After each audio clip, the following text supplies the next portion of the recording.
Hello friends, once again welcome to Himguru knowledge point YouTube channel. Friends, Himachal Pradesh staff selection commission junior office assistant IT post code 817 की preparation के लिए आज की सबसे most important class जो हम आप लोगों के लिए लेकर आ चुके हैं, क्योंकि आज की वीडियो में हम डिस्कस करने वाले हैं Himachal Pradesh staff selection commission द्वारा जितने भी प्रीवियस एग्जाम्स हुए हैं, वेरियस एग्जाम जिसे हम कह सकते हैं, उसमें जो हमारे पास जीके सेक्शन में इंपॉर्टेंट क्वेश्चन पूछे हैं। ठीक है, तो आपकी यहाँ पे क्विक रिवीजन भी होने वाली है। साथ में दोस्तों यहाँ पर जो है आपकी यहाँ पर होने वाली है मॉक टेस्ट। जी हाँ दोस्तों, मॉक टेस्ट भी आपका यहाँ पे होने वाला है, तो काफी ज्यादा मजेदार क्लास होने वाली है।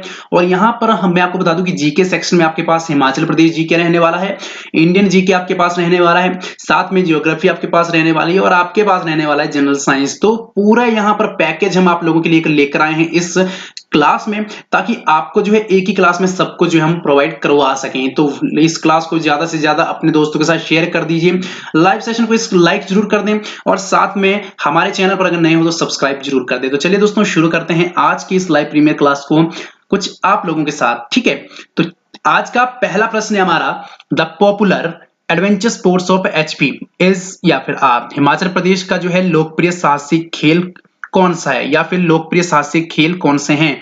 ठीक है, यहां पर हिंदी और इंग्लिश मीडियम दोनों में दिया गया है, जिसमें भी आपको जो है वो इजी लगता है समझना, उसमें आप अपना उत्तर जो है देख सकते हैं। ठीक है, लाइव चैट आपको ऑप्शन दिया गया है, तो लाइव चैट में आप अपना उत्तर दे सकते हैं। 5 से 10 सेकंड का समय हर एक प्रश्न में आपको दिया जाएगा। ठीक है, तो चलिए यहाँ पर जो है हिमाचल प्रदेश के साहसिक जो लोकप्रिय खेल है, लोकप्रिय साहसिक खेल कौन से हैं। माउंटेन साइकिलिंग है, ट्रैकिंग है, पैराग्लाइडिंग है, या फिर ये सभी। जल्दी से उत्तर दे दीजिए लाइव चैट में।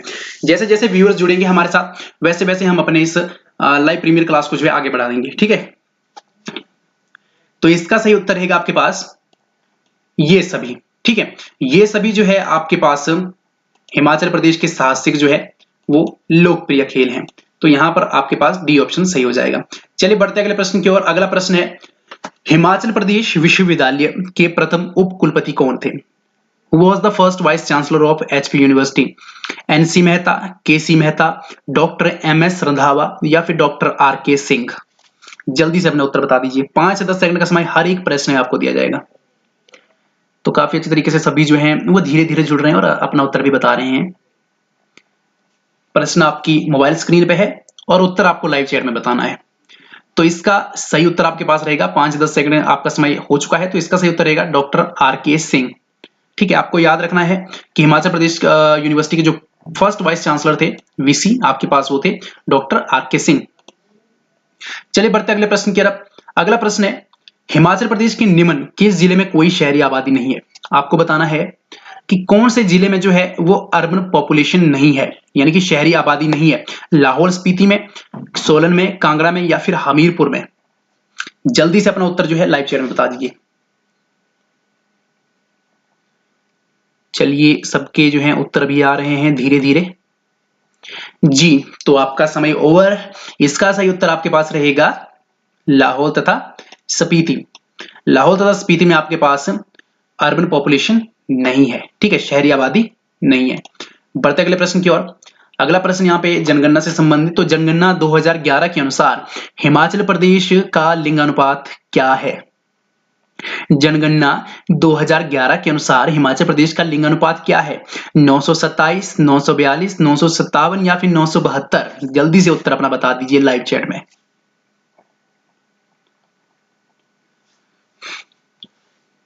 तो 2011 की जनगणना के अनुसार जो हिमाचल प्रदेश का लिंगानुपात था वो था आपके पास ऑप्शन डी, 972। चलिए बढ़ते अगले प्रश्न की तरफ। अगला प्रश्न है, निम्नलिखित में से किस अनुसूचित जनजातीय समुदाय की जनसंख्या हिमाचल प्रदेश में सर्वोच्च है। डोंबा की, जाट की, गद्दी की, या फिर भोट की। जल्दी से उत्तर बताइए। ये तो काफी ज्यादा प्रश्न जो है इंपॉर्टेंट भी है और आपके लिए साधारण सा भी रहना चाहिए, क्योंकि हिमाचल प्रदेश में ये जनजातीय समुदाय जो है वो काफी ज्यादा सर्वोच्च मात्रा में पाया जाता है। जल्दी से अपना उत्तर बता दीजिए। चलिए आपका समय जो है ओवर हो चुका है, तो इसका सही उत्तर रहेगा आपके पास गद्दी, अनुसूचित जनजाति। यानी कि आपके पास जो शेड्यूल्ड ट्राइब में आपके पास सर्वोच्च मात्रा में जो सर्वोच्च जनसंख्या में पाया जाता है हिमाचल प्रदेश में, वो आपके पास गद्दी समुदाय है, आपको याद रखना है। ठीक है, चलिए बढ़ते अगले प्रश्न की ओर। अगला प्रश्न है, शिमला की नगरपालिका कमेटी भंग कर दी गई थी। ठीक है, जो आपके पास म्युनिसिपल कमेटी थी शिमला की, वो कब जो है डिसॉल्व की गई थी, यानी कि भंग कर दी गई थी? 1959 में, या फिर 1965 में, 1969 में, या फिर 1972 में? लाइव चैट में अपना उत्तर बताइए। 5 से 10 सेकंड का समय हर एक प्रश्न में आपको दिया जाता है।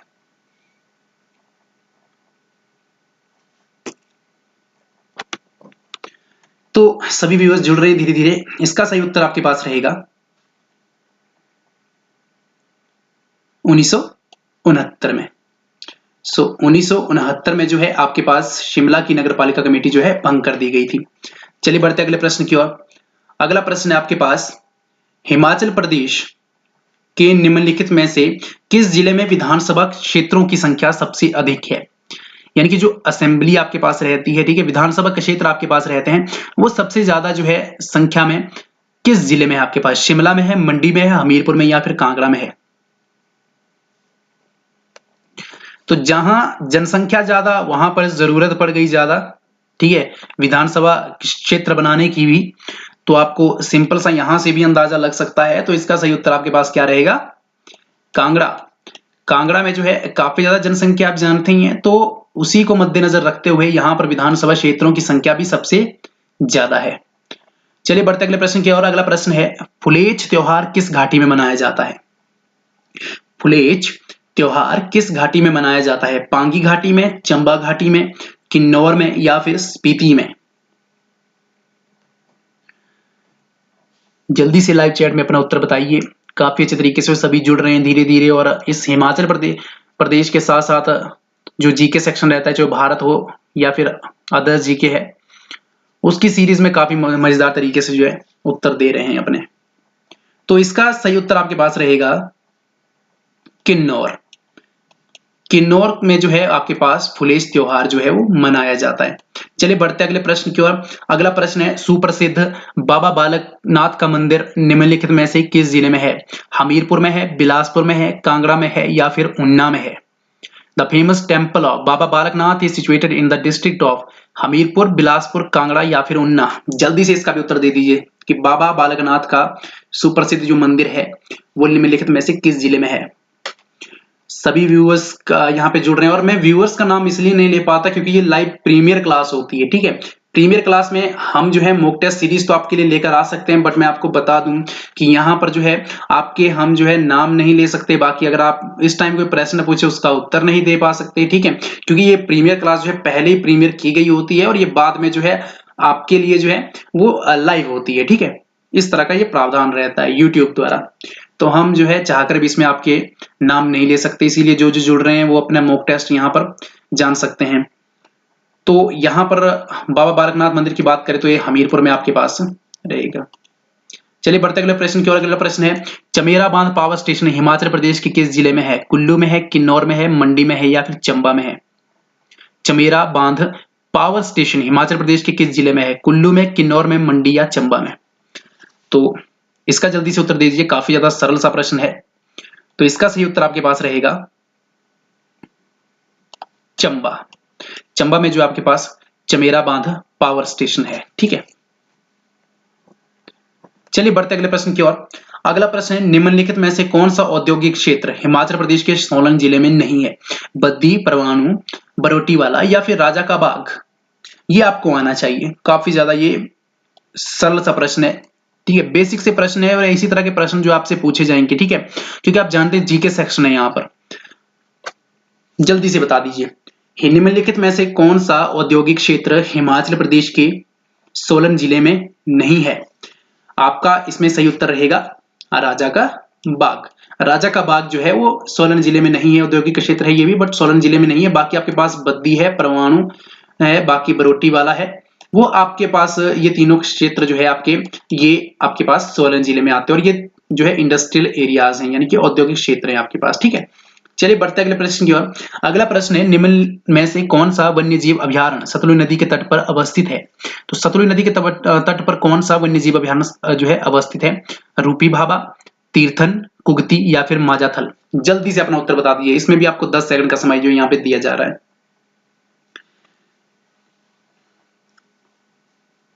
आपके पास कौन सा जो है वन्य जीव अभ्यारण्य सतलुज नदी के तट पर अवस्थित है? तो इसमें आपका सही उत्तर रहेगा रूपी भाभा वाइल्ड लाइफ सेंचुरीज। तो रूपी भाभा जो है आपके सतलुज नदी के तट पर अवस्थित एक वन्य जीव अभ्यारण्य है। ठीक है, चलिए बढ़ते अगले प्रश्न की ओर। अगला प्रश्न है आपका, हिमाचल प्रदेश के निम्नलिखित में से कौन से जिले में वनाच्छादित ठीक है क्षेत्रफल का प्रतिशत जो है निम्नतम है? तो आपको बताना है कि हिमाचल प्रदेश के निम्नलिखित में से कौन से जिले में वनाच्छादित क्षेत्रफल का प्रतिशत जो है वो निम्नतम है, यानी कि जो अंडर फॉरेस्ट कवर एरिया है वो लोएस्ट परसेंटेज है उसकी। ठीक है, किन्नौर में है, कुल्लू में है, लाहौल स्पीति में है या फिर ऊना में है? जल्दी से इसका भी उत्तर बता दीजिए आप।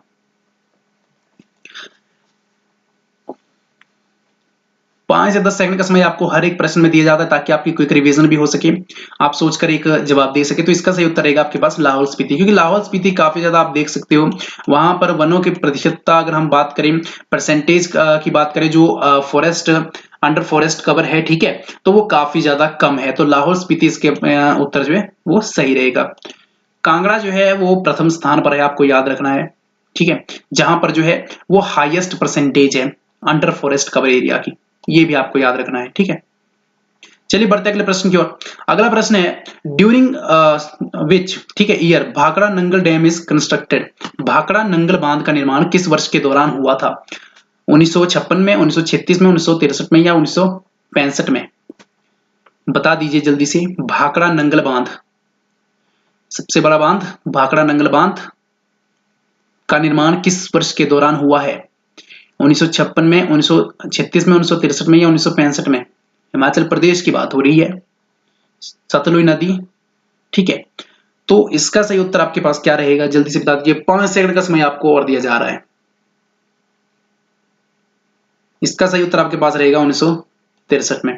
तो 1963 या 63 में जो है आपके पास भाखड़ा नांगल बांध का जो है निर्माण किया गया था। चलिए बढ़ते अगले प्रश्न की ओर। अगला प्रश्न है, पब्बर नदी का जल पोषण निम्नलिखित किस हिमनद से होता है? ठीक है, यानी कि कौन सा ग्लेशियर जो है वो फीड करता है पब्बर नदी को? तो यहां पर आपके ऑप्शन है चंद्रा हिमनद, भागा हिमनद, भादल हिमनद या फिर चंद्रानाहन हिमनद? जल्दी से अपना उत्तर यहां पर बता दीजिए। पब्बर नदी का जल पोषण जो है वो निम्नलिखित में से किस हिमनद से होता है? आपके ऑप्शंस मैंने दे दिए हैं, तो जल्दी से बता दीजिए। इसका सही उत्तर रहेगा आपके पास चंद्रनाहन। ठीक है, चंद्रनाहन जो है हिमनद, यानी कि चंद्रनाहन ग्लेशियर जो है वो जो है यहां पर फीड करता है आपकी पब्बर नदी को। ठीक है, पब्बर नदी जो है वो एक सहायक नदी है। पब्बर, गिरी सहायक नदियां हैं ये। तो चंद्रनाहन हिमनद जो है वो पब्बर नदी का जल पोषण करता है। चलिए बढ़ते अगले प्रश्न की ओर। अगला प्रश्न है, निम्नलिखित में से कौन सा दर्रा छाया की घाटी यानी कि वैली ऑफ शैडो से प्रसिद्ध है? निम्नलिखित में से कौन सा दर्रा छाया की घाटी यानी कि वैली ऑफ शैडो से प्रसिद्ध है? पिन पार्वती, रोहतांग, चोबिया या फिर कुंजुम? इसका भी उत्तर जल्दी से बता दीजिए। आपको समय 5 से 10 सेकंड हर प्रश्न में दिए जाते हैं। तो काफी अच्छे तरीके से सभी के उत्तर आ रहे हैं। जैसे जैसे व्यूअर्स जुड़ रहे हैं, जैसे जैसे समय आगे बढ़ रहा है, वैसे वैसे व्यूअर्स जुड़ रहे हैं और काफी अच्छे तरीके से अपनी जूनियर ऑफिस असिस्टेंट की तैयारी कर रहे हैं, प्रिपरेशन कर रहे हैं। ठीक है, इस बार आपको एक सीट पक्की जरूर करनी है और मैं आपको गारंटी दिलाता हूं, अगर आप अच्छे से तैयारी करेंगे, अच्छे से प्रिपरेशन करेंगे जीके सेक्शन की, ठीक है, जीके में आप 50 में से 40 प्रश्न भी अगर सही कर जाते हो तो आपकी सिलेक्शन जो है यहाँ पे काफी ज्यादा चांस बढ़ जाएंगे। 90% तक आपकी सिलेक्शन के यहाँ पे चांस बढ़ जाएंगे। ठीक है, तो 81 का यहाँ पे आपके पास, सॉरी, यहाँ पे जो छाया की घाटी से प्रसिद्ध जो दर्रा है वो आपके पास रहेगा पिन पार्वती दर्रा। ठीक है, पिन पार्वती दर्रा जो है आपकी वैली ऑफ शैडो से प्रसिद्ध है। चलिए बढ़ते अगले प्रश्न की ओर। अगला प्रश्न है आपका, the original seat of Susharma's family was at? Susharma परिवार की मूल गद्दी कहां पर थी? कुल्लू में थी, द्वारका में थी, अर्की में है या फिर मुल्तान में? जल्दी से इसका भी उत्तर बता दीजिए। कुल्लू में, द्वारका में, अर्की में या फिर मुल्तान में जो सुशर्मा परिवार की मूल गद्दी थी वो कहां पर थी? 5 से 10 सेकंड का समय आपको दिया जा रहा है, ठीक है। तो चलिए जान लेते हैं, इसका उत्तर सही रहेगा आपके पास डी, मुल्तान में, ठीक है। चलिए बढ़ते हैं अगले प्रश्न की ओर। अगला प्रश्न है, राजगद्दी का परित्याग करने के पश्चात चंबा के राजा उमेद सिंह की मृत्यु कहां पर हुई थी? राजगद्दी का परित्याग करने के पश्चात चंबा के राजा उमेद सिंह की मृत्यु कहां पर हुई थी? साहो में, 84 क्षेत्र में, ज्वालामुखी या फिर जम्मू में? तो आपका सही उत्तर रहेगा ज्वालामुखी में। चलिए बढ़ते अगले प्रश्न की ओर। अगला प्रश्न है, who was the last raja of Bushahr state, यानी कि बुशहर राज्य का अंतिम राजा कौन था? नारायण सिंह था, शमशेर सिंह, पदम सिंह या फिर वीरभद्र सिंह?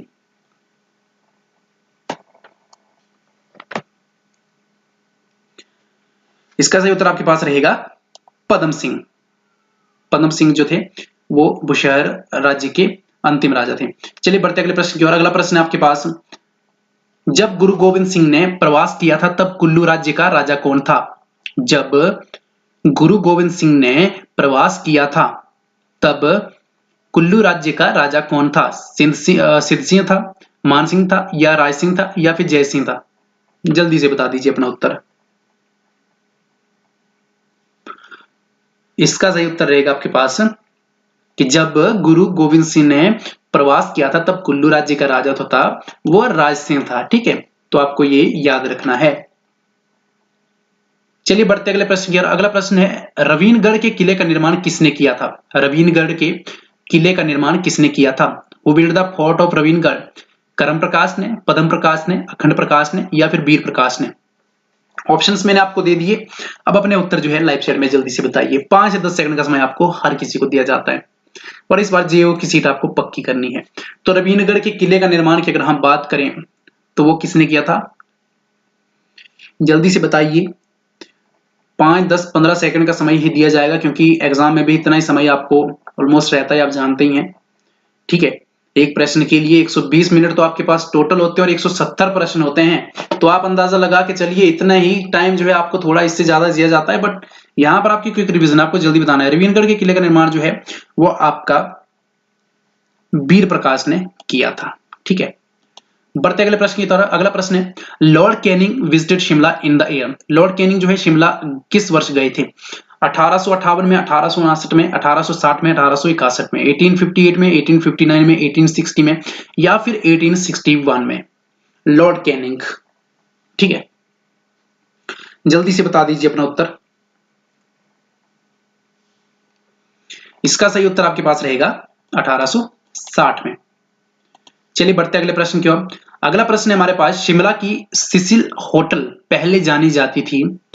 शिमला की जो सिसिल होटल थी वो पहले मानी जाती थी ओबरॉय होटल से, हिल्टन होटल से, फेरेटिस होटल से या फिर क्लार्क होटल से? और सिसिल होटल का यहाँ पे जिक्र क्यों हुआ? क्योंकि काफी ज्यादा फेमस ऐतिहासिक होटल है यहाँ पर, ठीक है। इतिहास में यहाँ पे वर्णन है इसका, हिमाचल प्रदेश का जो इतिहास रहता है, तो इसलिए शिमला का सिसिल होटल जो है यहाँ पे वर्णन हुआ है, ठीक है। तो ओबरॉय होटल के नाम से, हिल्टन होटल के नाम से, फेल्टिस होटल के नाम से या फिर क्लार्क होटल के नाम से? तो इसका सही उत्तर रहेगा आपके पास फेल्टिस होटल के नाम से। चलिए बढ़ते अगले प्रश्न की ओर। अगला प्रश्न है, 84 क्षेत्र हिमाचल प्रदेश के किस जिले में आता है? सिरमौर में, हमीरपुर में, मंडी या चंबा में? 84 क्षेत्र, ये तो सिंपल सा प्रश्न है, यहां पर आपको ज्यादा समय नहीं दूंगा। तो 84 क्षेत्र की बात करें तो आपका चंबा जिले में आता है, क्योंकि 84 मंदिर आपने सुना होगा, ठीक है, भरमौर, तो वहां पर 84 क्षेत्र आपका पड़ता है। तो चंबा जिले में आपका पास आता है, भरमौर में, ठीक है। चलिए अगले प्रश्न की ओर बढ़ते हैं। तो अगला प्रश्न है, बौद्ध क्षेत्रों में लामा नृत्य कहलाता है छूम, रिछूम, हूम या फिर धूम? जल्दी से बता दीजिए इसका भी आंसर कि बौद्ध क्षेत्रों में जो लामा नृत्य है वो क्या कहलाता है? छूम, रिछूम, हूम या फिर धूम? तो आपका समय जो है धीरे धीरे निकलता जा रहा है, जल्दी से आप अपना उत्तर दीजिए, क्विक रिवीजन कीजिए। तो इसका सही उत्तर आपके पास रहेगा धूम। चलिए बढ़ते अगले प्रश्न की ओर। अगला प्रश्न है, चावल की खेती का संबंध निम्नलिखित में से किस हड़प्पा स्थल से रहा है? ठीक है, चावल की खेती का संबंध जो है निम्नलिखित में से किस हड़प्पा स्थल से रहा है? हड़प्पा से, लोथल से, कोटदीजी से या फिर ये सभी? हड़प्पा, लोथल, कोटदीजी, ये सभी? जल्दी से बता दीजिए चावल की खेती कहां पर होती थी हड़प्पा स्थल में ज्यादातर, संबंध किससे रहा है? इसका सही उत्तर आपके पास रहेगा लोथल में। ठीक है, लोथल से जो है वो चावल खेती का संबंध रहा है हड़प्पा स्थल में। ठीक है, चलिए बढ़ते अगले प्रश्न की तरफ। अगला प्रश्न है हमारा, किस ग्रंथ में जैनवाद के मूल धर्म सिद्धांतों का व्यवहार किया जाता है? नंदी सूत्र में, छाया सूत्र में, मूल सूत्र में, या फिर इनमें से कोई नहीं? देखिए, जो मैं प्रश्न पूछ रहा हूं इससे संबंधित जो भी टॉपिक्स हैं वो पढ़ लीजिए। मैं आपको यहाँ पे श्योरिटी दिलाता हूं कि इसमें से आपसे क्वेश्चन पूछे ही जाएंगे। ठीक है, 100% यहाँ पे श्योरिटी दिलाता हूं आपको। तो चलिए, यहाँ पे किस ग्रंथ में जैनवाद की मूल धर्म सिद्धांतों का जो है व्यवहार किया गया है? नंदी सूत्र का, छाया सूत्र का, मूल सूत्र का, या फिर इनमें से कोई नहीं? तो अगर उस ग्रंथ की बात करें हम, तो वो आपके पास ग्रंथ रहता है मूल सूत्र। ठीक है, चलिए बढ़ते अगले प्रश्न की ओर। अगला प्रश्न है, औषधि का सर्वारंभिक उल्लेख ढूंढा जा सकता है। ठीक है, जो औषधि का सर्वारंभिक उल्लेख है वो कहां ढूंढा जा सकता है? या ये कह सकते हैं the earliest mention of medicine can be found in, Rigveda में मिला था, सामवेद में, अथर्ववेद में, या फिर यजुर्वेद में? इसका भी जल्दी से उत्तर आप बता दीजिए कि कहां जो है हमारे पास सर्वारंभिक, सबसे पहले जो आरंभ में वो उल्लेख ढूंढा जा सकता है। तो इसका सही उत्तर रहेगा आपके पास अथर्ववेद में। अथर्ववेद में आपके पास जो है वो सबसे पहले जो है वो औषधि का उल्लेख जो है ढूंढा जा सकता है। चलिए बढ़ते अगले प्रश्न की ओर। अगला प्रश्न है आपका, गुप्त काल में निम्नलिखित में से कौन सी धातु का बड़े पैमाने पर निर्यात किया जाता था? जो आपके पास गुप्त काल रहा है उस समय में जो है धातु के कौन सी धातु का जो है सबसे बड़े पैमाने पर निर्यात किया जाता था? ठीक है, चांदी का, ताम्र का, स्वर्ण का, या फिर लौह तथा इस्पात का? जल्दी से बता दीजिए, 15 सेकंड का समय इस प्रश्न में मैं आपको देता हूं, जल्दी से बता दीजिए। नेगेटिव, इसका सही उत्तर आपके पास रहेगा आयरन एंड स्टील का। आयरन एंड स्टील यानी कि लौह तथा इस्पात का जो था, स्टील का काफी ज्यादा जो है यहाँ पर निर्यात जो है वो किया जाता था और सबसे बड़े पैमाने पर किया जाता था। ठीक है, आयरन और स्टील का, लौह तथा इस्पात का। चलिए बढ़ते अगले प्रश्न की ओर। अगला प्रश्न है, बुद्ध शब्द का आशय है एक परिमोचक से, विजेता, ज्ञान संपन्न, या फिर तपस्वी?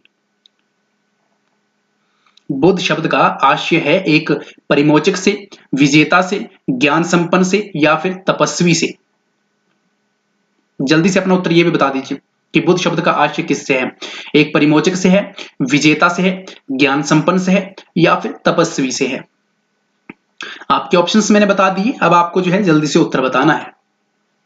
तो इसका सही उत्तर आपके पास रहेगा दोस्तों ज्ञान संपन्न। ज्ञान संपन्न जो है आपका बुद्ध शब्द का आशय है।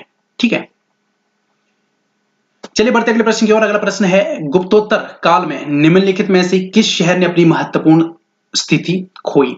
जो आपके पास गुप्त से, ठीक है, गुप्त के बाद का काल, पोस्ट गुप्त, प्री गुप्त पीरियड अलग था आपके पास, पोस्ट गुप्त पीरियड अलग है। ठीक है, इसके अलावा मिड गुप्त पीरियड भी आपके पास आता है।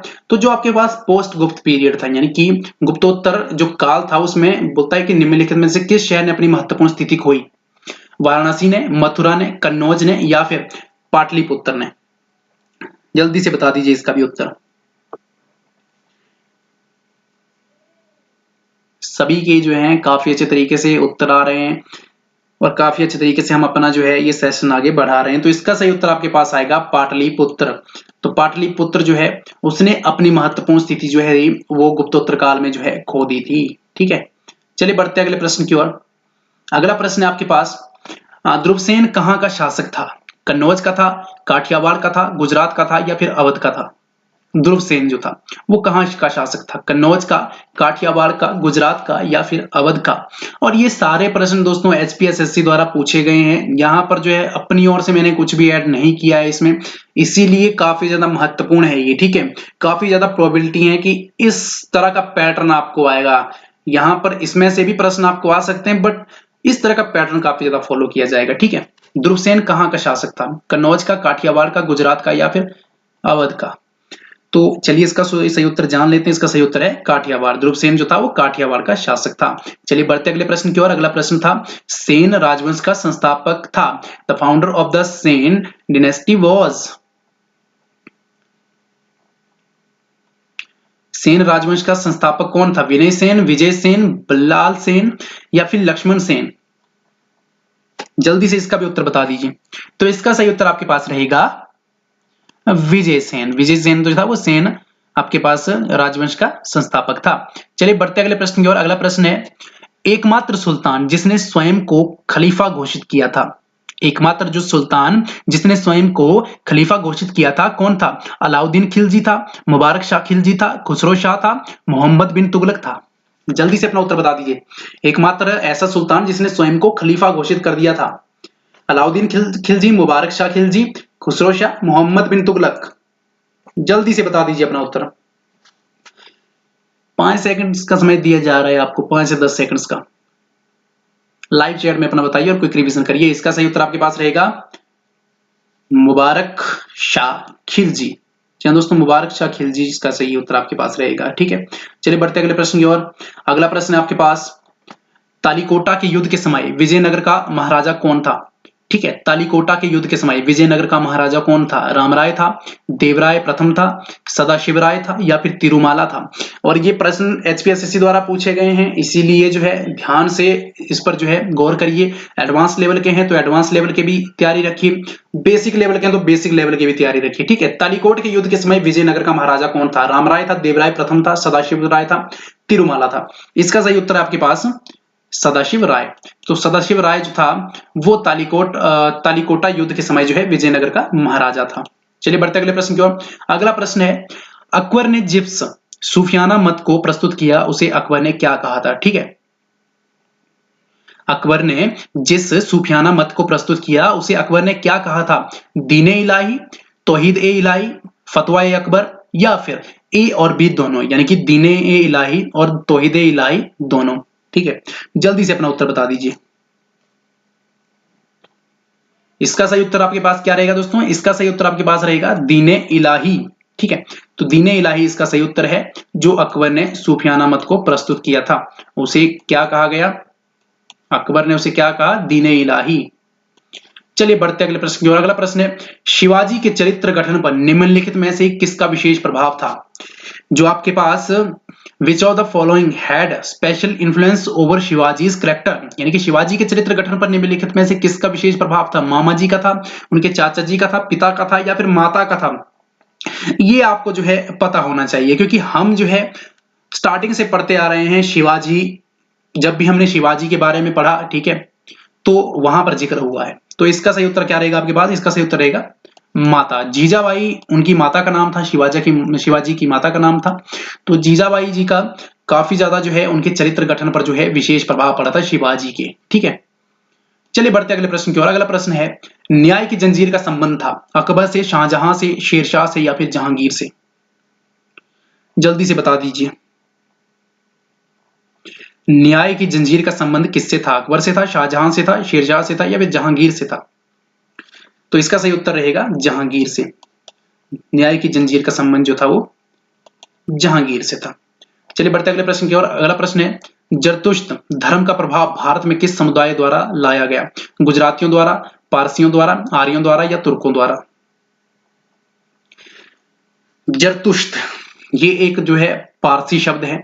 तो धर्म का जरतुश्त जो है धर्म का प्रभाव भारत में किस समुदाय द्वारा लाया गया अगर हम कहें तो ये आपके पास रहेगा पारसियों द्वारा। ठीक है, चलिए बढ़ते अगले प्रश्न की ओर। अगला प्रश्न है आपके पास, ब्रिटिशकालीन भारत में बंगाल का मध्य वर्ग मुख्यतः बना था उद्योगपतियों का, जमींदारों का, व्यापारियों का या फिर साहूकारों का?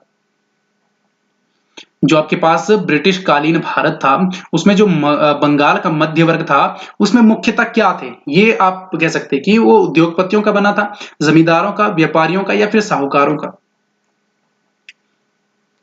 तो जमींदारी प्रथा काफी ज्यादा प्रचलित है इतिहास में, तो आप कह सकते हैं कि जमींदारों का, बंगाल का जो मध्य वर्ग था वो मुख्यतः जमींदारों का बना था। ठीक है, चलिए बढ़ते अगले प्रश्न की ओर। अगला प्रश्न है, अतिवादियों में से सर्वाधिक उत्कृष्ट नेता थे। अतिवादी जो आपके पास रहते हैं उसमें से जो सर्वाधिक उत्कृष्ट नेता कौन थे? राजनारायण बोस, बीसी चटर्जी, विष्णु गंगाधर तिलक, बाल गंगाधर तिलक? इसका उत्तर जल्दी से दे दीजिए। अतिवादियों में से सर्वाधिक उत्कृष्ट नेता कौन थे? ऑप्शंस मैंने आपको दे दिए हैं, राजनारायण बोस, बीसी चटर्जी, विष्णु गंगाधर तिलक या फिर बाल गंगाधर तिलक।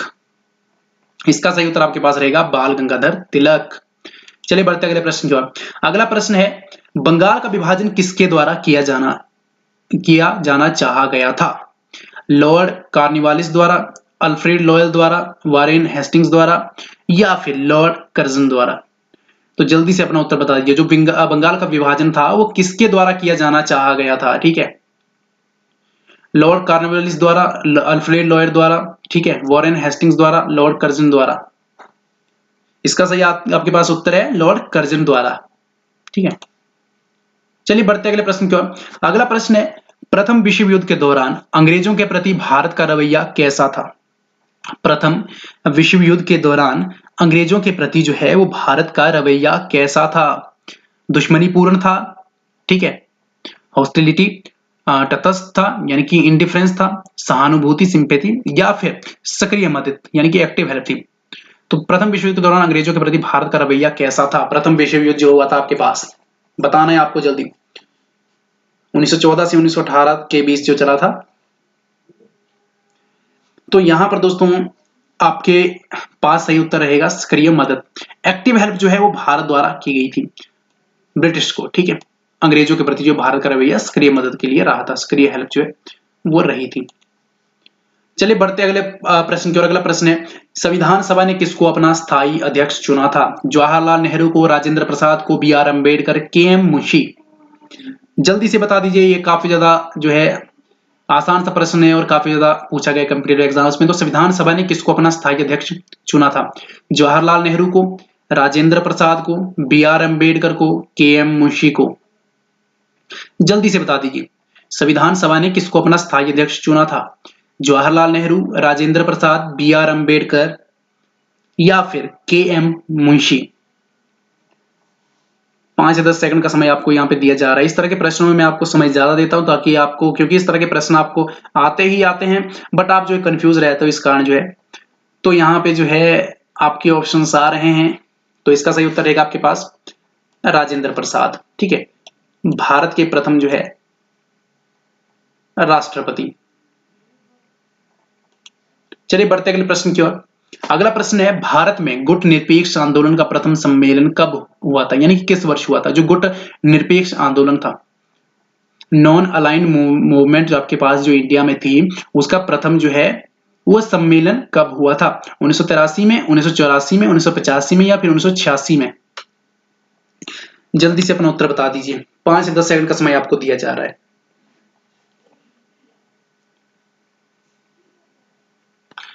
इसका सही उत्तर आपके पास रहेगा 1983 में।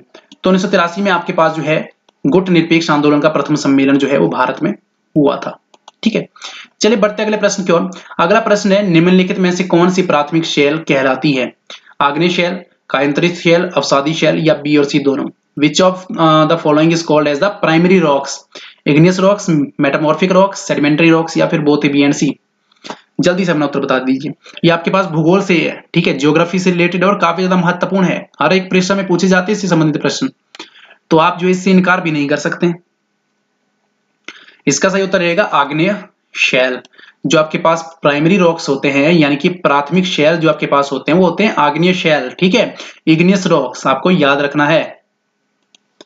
चलिए बढ़ते अगले प्रश्न की ओर। अगला प्रश्न है, निम्नलिखित में से कौन सी तरंगे सभी भूकंपीय तरंगों में से सबसे तीव्रगामी है, यानी कि फास्टेस्ट है? जितनी भी अर्थक्वेक वेव्स हैं आपके पास उनमें से सबसे फास्टेस्ट जो वेव्स हैं वो कौन सी हैं? प्राथमिक तरंगे, द्वितीयक तरंगे, पृष्ठ तरंगे या फिर अनुदैर्ध्य तरंगे? जल्दी से इसका भी उत्तर बता दीजिए, प्राथमिक तरंगे, द्वितीयक तरंगे, पृष्ठ तरंगे या फिर अनुदैर्ध्य तरंगे? तो 5 से 10 सेकंड का समय आपको इसमें दिया जा रहा है। इसका सही उत्तर आपके पास रहेगा प्राथमिक तरंगे। प्राथमिक तरंगे क्यों? क्योंकि प्राथमिक तरंगे आप जानते ही हैं कि जो प्राइमरी वेव्स होती हैं वो सबसे फास्टेस्ट जो है ट्रेवल करती है, ठीक है। चलिए बढ़ते अगले प्रश्न जो।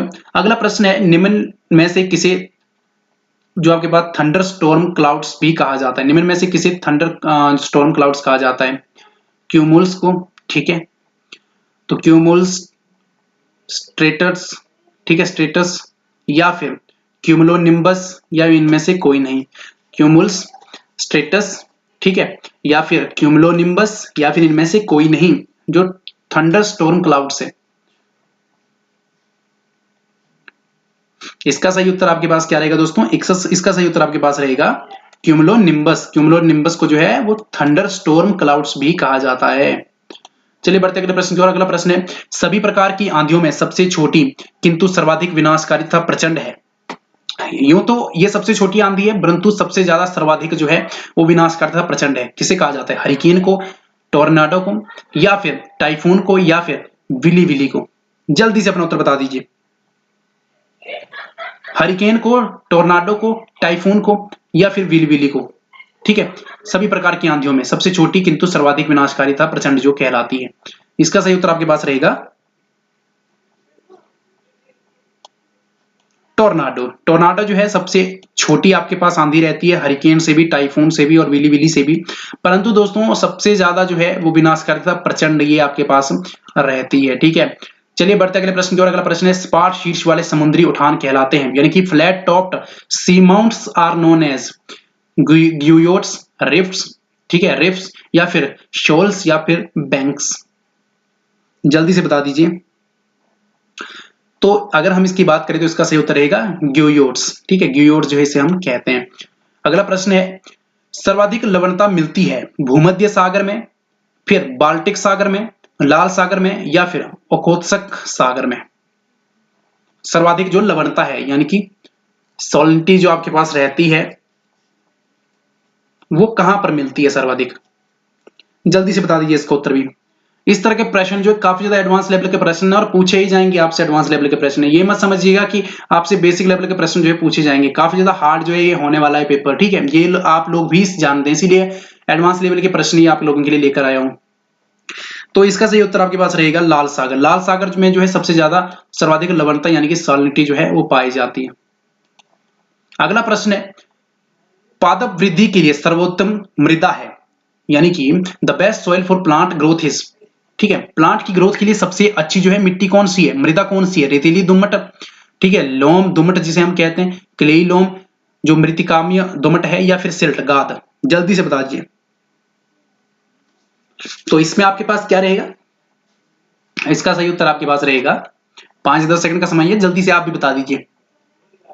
इसका सही उत्तर दोस्तों आपके पास रहेगा लोम, दोमट, दोमट, लोम। दोस्तों लोम में आपके पास सिल्ट भी पाई जाती है, क्ले भी आपके पास पाई जाती है, इन सभी का कॉम्बिनेशन जो है, और सैंड भी पाई जाती है, यानी कि रेता भी थोड़ा थोड़ा यहाँ पे पाया जाता है। तो इन सभी का कॉम्बिनेशन जो है वो तीनों का कॉम्बिनेशन हम लोम कहते हैं, जिसे हम दोमट भी कहते हैं।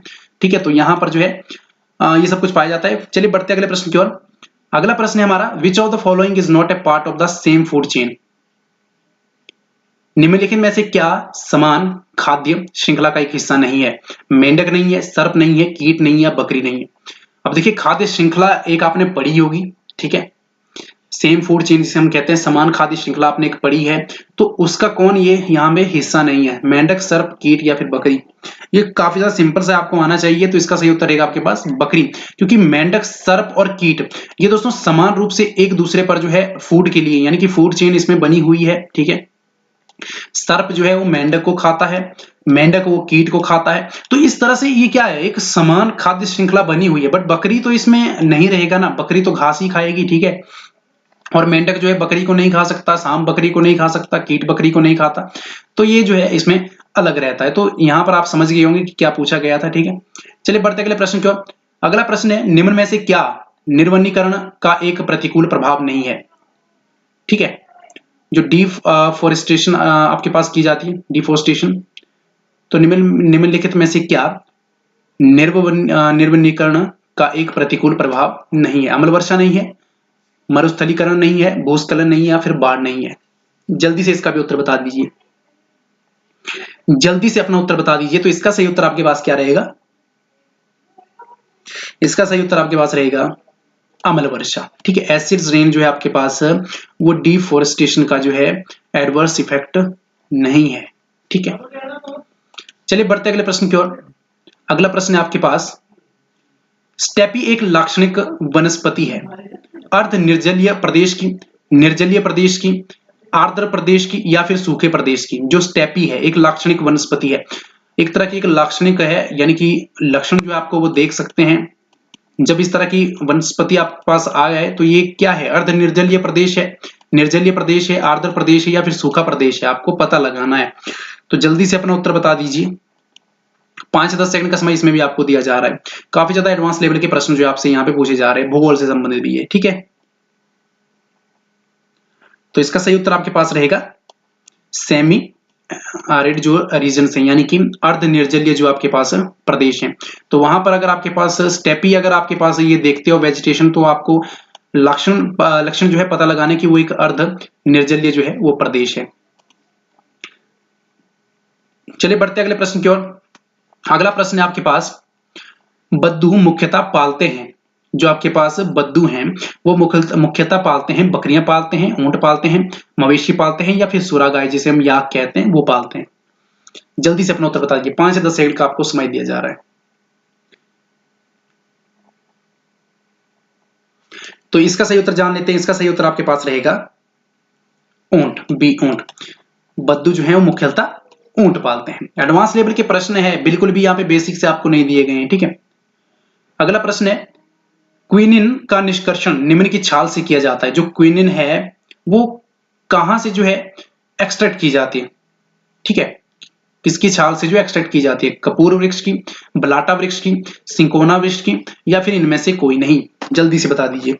क्विनिन का निष्कर्षण निम्न की छाल से किया जाता है, कपूर वृक्ष की, बलाटा वृक्ष की, सिंकोना वृक्ष की या इनमें से कोई नहीं। इस तरह के प्रश्न दोस्तों एडवांस लेवल के हैं, ठीक है। आपको जो है वो उत्तर देना ही पड़ेगा। अगर आप सोचेंगे कि आपको बेसिक से लेवल के ही प्रश्न पूछे जाएं या आ सकते हैं, तो ऐसा नहीं, एडवांस लेवल के प्रश्न पूछे जाएंगे आपसे, ठीक है।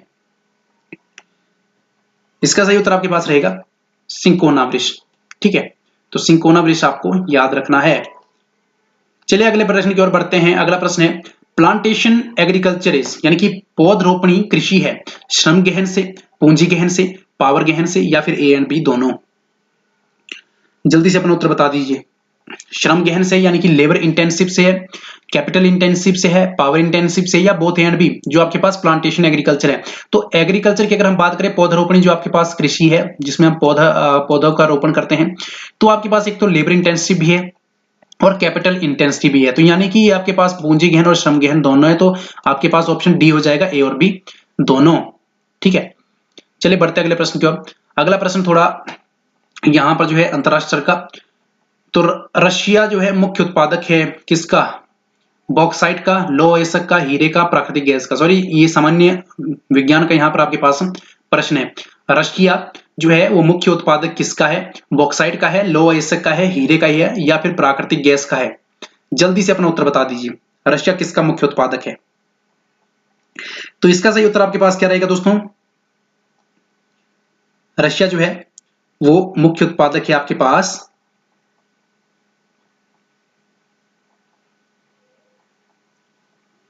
प्राकृतिक गैस का, यानी कि नेचुरल गैस का जो है रशिया मुख्य उत्पादक है। बढ़ते अगले प्रश्न की ओर। तो mount Everest is located in, mount Everest अवस्थित है भारत में, नेपाल में, पाकिस्तान में, भूटान में। ये काफी ज्यादा सिंपल सा, यहाँ पे आपको ज्यादा समय नहीं देने वाला। जल्दी से बता दीजिए, 5 सेकंड का समय दिया जा रहा है। तो यहां पर सही उत्तर आपके पास रहेगा नेपाल। माउंट एवरेस्ट 8,848 मीटर की ऊंचाई पर स्थित है, तो ये आपके पास जो रहेगा वो नेपाल में है, ठीक है। कार्डामोम की पहाड़ियों को यह भी कहा जाता है, क्या कहा जाता है, पलानी पहाड़ियां, येलागिरी पहाड़ियां या फिर अन्नामलाई पहाड़ियां या फिर नीलगिरी पहाड़ियां। जल्दी से बता दीजिए। जो कार्डामोम की पहाड़ियां हैं उनको क्या कहा जाता है, पलानी पहाड़ियां, येलागिरी पहाड़ियां, अन्नामलाई पहाड़ियां या फिर नीलगिरी पहाड़ियां। तो इसका सही उत्तर आपके पास रहेगा दोस्तों पलानी पहाड़ियां, ठीक है। पलानी पहाड़ियां जो है वो कहा जाता है कार्डामोम को, ठीक है। चलिए बढ़ते अगले प्रश्न की ओर। अगला प्रश्न है आपके पास, कलादन, जो कलादन है आपके पास, कलादन एक महत्वपूर्ण नदी है, नागालैंड की, मणिपुर की, मिजोरम की या फिर मेघालय की। जल्दी से बता दीजिए। कलादन एक महत्वपूर्ण नदी है, कहां की, नागालैंड की, मणिपुर की, मिजोरम की या फिर मेघालय की। जल्दी से 5 से 10 सेकंड का समय आपको दिया जा रहा है। तो इसका सही उत्तर रहेगा मिजोरम की। मिजोरम की जो है वो कलादन इंपॉर्टेंट नदी है, यानी कि महत्वपूर्ण नदी है, मिजोरम में ये बहती है। आपका जो है दोस्तों यहाँ पे अगला प्रश्न है, निम्नलिखित स्थानों में से कौन दिसंबर माह के दौरान अधिकतम सूर्य प्रकाश पाता है? शिलोंग, रांची, कन्याकुमारी या जोधपुर? जो दिसंबर माह के दौरान जो है अधिकतम सूर्य प्रकाश पाता है वो कौन सा स्थान है? शिलोंग में, रांची में, कन्याकुमारी में या फिर जोधपुर में? जल्दी से बता दीजिए। काफी अच्छे तरीके से आपने बताया तो जल्दी से यहाँ पर इसका भी उत्तर बता दीजिए।